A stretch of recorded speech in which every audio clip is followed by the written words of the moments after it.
Nah sekarang kita coba kecepatan dari shutter lag-nya. Ngebut. Hai, let's go. Bismillah, alhamdulillah kita ketemu lagi bareng gua Romi. Kalau sebelumnya mungkin teman-teman ada yang udah nonton ya, gua udah unboxing, udah nyobain first impressionnya Vivo X200 Ultra. Sekarang nih saudaranya ya, serangan handphone China, flagship China itu belum selesai. Sekarang ada Oppo Find X8 Ultra. Nah untuk boxnya tidak ada penampakan handphonenya karena ini adalah handphone flagship, jadi nggak usah ditonjolin di depan, itu biar handphone menengah ke bawah aja yang seperti itu. Oke, nggak ada yang terlalu menarik dari boxnya, langsung kita buka isinya. Nah untuk kompartemen pertama, box pertama kita dapat casing, jelly case dan juga ada quick guide-nya manual. Nah untuk case-nya warna gelap ya, warna hitam atau abu-abu gelap ini. Feel-nya sama seperti casing flagship-nya Xiaomi atau Poco. Oke, ini lentur banget sih. Terus ini handphonenya. Lalu ada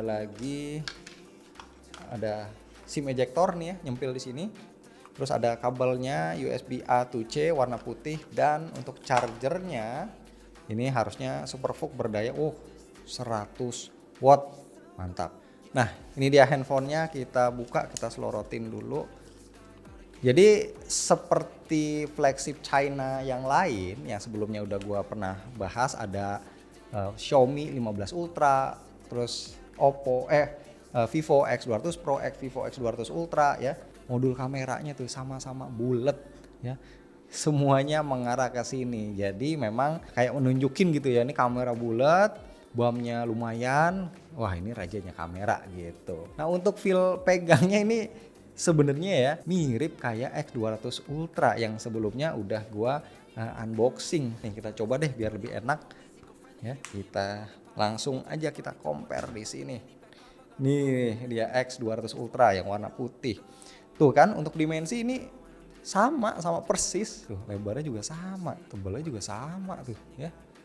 Jadi bisa dibilang memang seolah-olah ini kayak handphone yang sama secara dimensi. Nah, untuk di atas di sini kita bisa lihat ada mikrofon, terus ada port infrared, di sebelah kanan ada tombol power dan juga ada tombol volume. Terus di sini wah sama loh, ternyata ada kamera kontrol juga. Di bawah ada grill speaker, port USB-C, terus ada slot kartu. Di sebelah kiri ada tombol lagi ini ya. Kalau kita tekan mungkin buat mute ya. Nanti kita coba pas sudah menyala. Nah, untuk BAM kameranya ada bagian frame-nya dan ada bagian kacanya. Jadi kelihatannya tuh kayak nggak terlalu tebel gitu ya. Beda dengan si X200 Ultra ini jadi kelihatannya tuh tebel banget gitu ya. Si X8 Ultra ini sensornya dipakai 1 inci ya, padahal tapi lebih tipis BAM-nya. Sama seperti flagship China lainnya atau bahkan kelas menengah ya, dia punya IP68, IP69, bisa disemprot water jet juga. Sekarang langsung yuk kita nyalain handphonenya.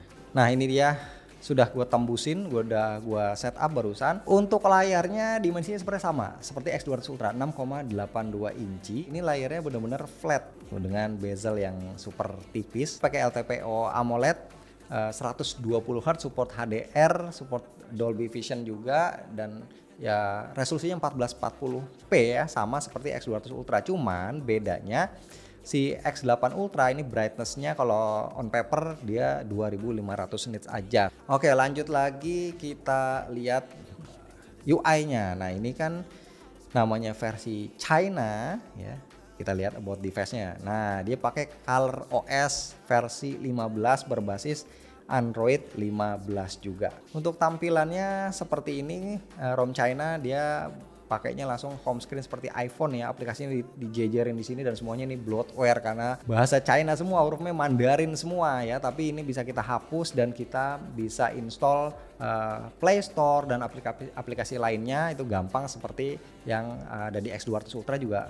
Udah gua coba, itu aman, semuanya bisa. Nah, untuk spesifikasinya sama lagi-lagi kayak X200 Ultra, Snapdragon 8 Elite dengan RAM 16, opsinya tertinggi 16 GB, ada storage-nya 512 GB atau 1 TB, UFS 4.1, baterainya cuman ya ini lebih tinggi di 6100 mAh dengan kemampuan ngecasnya di 100 watt. Nah sebelum lupa, gue pengen coba ini ya. Ini kan ada tombol nih. Tadi kita udah bahas di awal. Kita pencet tekan lama. Oke, namanya shortcut button. Oke, fungsinya bisa kita ganti-ganti ya. Ini untuk press buat memo clip ya. Press the shortcut button to recognize screen contact and add it as a memory. Oh, bisa ganti ini juga ya, sound and vibration ya. Jadi kalau mau mute, vibrate mode bisa jadi do not disturb. Bisa jadi shortcut kamera juga, jadi flashlight, recorder, translate, screenshot, atau enggak buat apa-apa. Oke, cukup oke sih ya, nih dikasih tombol seperti ini. Kemudian langsung deh sekarang kita bahas kameranya, sekalian nyobain nih tombol yang di samping. Nih bisa langsung manggil nggak ya kameranya dari sini. Oke, jadi kalau kita pencet itu sama kayak iPhone 16 Pro Series atau X200 Ultra, kalau kita pencet itu ada tep gitu, vibrate-nya itu berasa empuk. Oke, ini kameranya ngomong-ngomong setupnya dia pakai 4 kamera, sementara X200 Ultra ini kan 3 kamera. Nah, main kamera si Oppo ini pakai sensor 1 inci seperti yang gue bilang di awal ya. Dia ada OIS-nya, kemudian ada lensa lagi. Dia punya 2 lensa periskop ya, yang satu 3 kali optical zoom, dia bisa telemakro dari jarak kurang lebih sekitar 10 cm, ada OIS-nya, kemudian foto makro yang periskop yang kedua ada 6 kali optical zoom, bisa telemakro juga, tapi jaraknya agak jauhan ya, mungkin sekitar 30 cm, dan satu lagi 50 megapiksel ultra wide, nggak ada OIS-nya. Ini angle-nya 120 derajat. Langsung kita coba ya, kita lihat interface kameranya seperti ini. Oke, bawaannya ada pilihan 1 kali normal ya, maksudnya focal length-nya ada di sekitar 23-24 mm. Oke, terus ada ultrawide-nya 15 mm. Kemudian kita bisa tap lagi yang primary lens-nya dari 23 ke 28 ke 35, kemudian bisa geser lagi ke 2 kali zoom. Kita bisa geser lagi ke 3 kali zoom atau 3,7 kali zoom, bisa kita geser lagi ke 6 kali. Ini zoomnya optical ya, atau 13,4 kali, dan maksimumnya bisa sampai 120 kali zoom. Jauh banget ya. Oke, kemudian mode-mode yang lainnya seperti sama kayak kemarin gue coba Find N5 ya. Jadi kalau kita swap ya, ini mode foto ada tanda panah ke atas kalau kita pencet. Nah, ini ada scene-nya buat ngatur kayak settingan exposure gitu ya. Secara preset ada stage mode, ada silhouette, ada fireworks. Nah, ini disesuaikan dengan preferensi kesukaan kita ya, mau motretnya pencahayaannya seperti apa. Kalau gua sih biasanya suka stage atau silhouette ya, karena dia underexpose sedikit. Kemudian di mode yang lainnya ada master mode, spark your creativity, pro level customization. Oke, master mode ini berarti kayak mode pro ya kurang lebih sama. Kemudian ada mode portrait. Nah, dia portraitnya merepresentasikan lensa Hasselblad ya, 30 mm, lensa 30 mm atau Hasselblad 45 mm atau 65 mm atau 80 mm atau 120 mm dan 135 mm. Jadi memang sesuai ya, masing-masing focal length merepresentasikan lensa yang berbeda-beda dari si Hasselblad, kurang lebih kayak gitu, maksudnya hasil blurnya ya.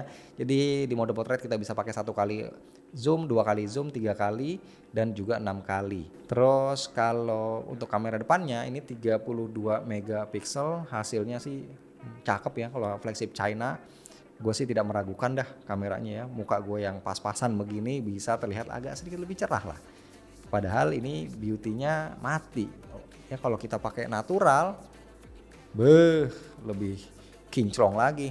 Oke, untuk perekaman videonya ini bisa sampai 4K 120. Oh, berarti nggak bisa 8K ya? Oh, bentar kita matiin HDR-nya. Oh, bener loh, nggak bisa 8K. Jadi si X8 Ultra ini 4K 30, 60 atau 120 fps aja. Kalau mau pakai HDR bisa Dolby Vision ya, bahkan di 120 fps juga bisa. Nice. Untuk kamera depan 32 megapiksel, oh ini bisa sampai 4K 60 juga, dan hasilnya terang banget sih. Nice ya. Kita bisa pakai 0,8 kali, 1 kali atau 2 kali zoom ya di kamera depannya. Wih, cakep. Nah, sekarang kita coba kecepatan dari shutter lag-nya. Ngebut. Cuman gini ya, kalau gua lihat nih main kameranya di satu kalinya itu jarak fokusnya itu nggak bisa deket loh dia. Jarak segini aja tuh ngeblur. Kecuali kita nyalain makro mode-nya. Tuh, baru bisa. Dan warnanya agak beda tuh jadinya ya. Oke, nah kita coba sekarang 3 kali optical zoom-nya dari jarak agak jauh ya. Kasih lihat. Oke, tuh bisa ya, telemakro aman. Kalau 6 kali bisa telemakro juga, cuman dia nyalain lagi tuh makro mode-nya seperti ini. Oke, jadi pengaturan lensanya nih agak-agak sedikit membingungkan ya, karena dia auto switch nih. Yang pasti kalau gua matiin makro mode-nya di 1 kali ini nggak bisa, jarak segini aja tuh nggak fokus. Nah, mungkin buat gambaran teman-teman yang kepo gimana sih kualitas fotonya nih, sekalian aja gua compare dengan hasil foto dari Vivo X200 Ultra, bisa nilai sendiri.